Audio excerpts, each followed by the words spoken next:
With the raising concerns during the 80s, when we realized that this was not just local environmental problems, there was actually world environmental problems, and it was especially problems with climate changes. I just saw it as a part of my work to try and work in a way so these problems were changed. And I also saw myself as one of the few in our society who are able to do something about it, because as an engineer, the engineers have created these problems from the start, with the materials they choose and the energy sources. And now it's the engineer's duty to reverse that and repair those problems. So I wanted to educate myself in knowing how to deal with it and how to change the way we produce the products.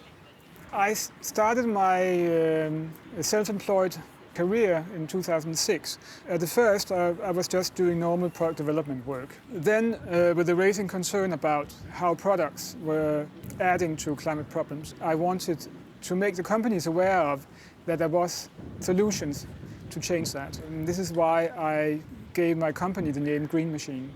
It is about the green agenda and how it's actually possible to produce products in a way so they don't harm our surroundings. So that's what Green Machine does. It does product development, and it tells companies in which way they can change the way they make their products and use some other and just as good materials that doesn't necessarily make the product more expensive. Right now I'm collaborating with some colleagues to set up a project to come up with new products in sustainable materials. So we collaborate with companies and get our work funded.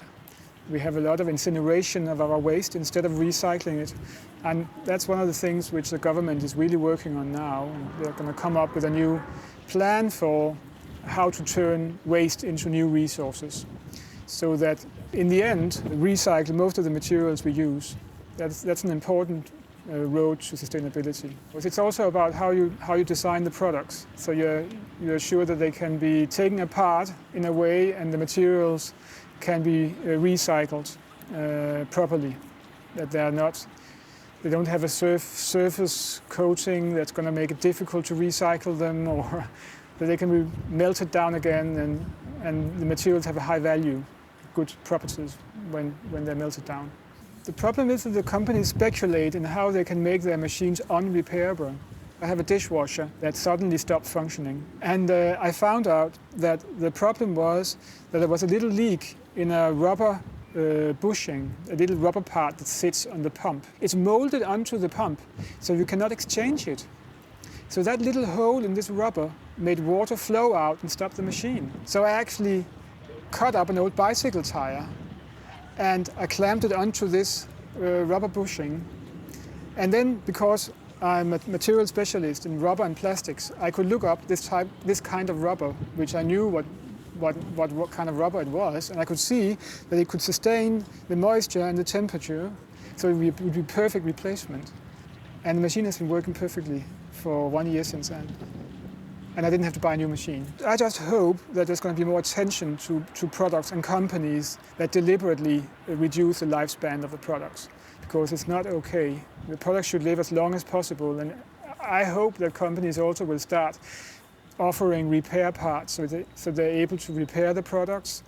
I mean, to create actually a business on supplying their consumers, their customers, with old parts for their old products. So the products live as long as possible, and when they finally die, then of course we use the materials. We use them in another product. That's my dream. I think a lot of the sustainable message is being driven by fear. It's important to be aware about how the threats that we are facing. But if we want to have people buying into the sustainable way of living, then we have to tell them positive images about how that life could look like. I think the future sustainable society is still a society where you're able to consume. We just have to think more about how we can produce our products with care and how we can consume with care. I think that would be a nice society to live in.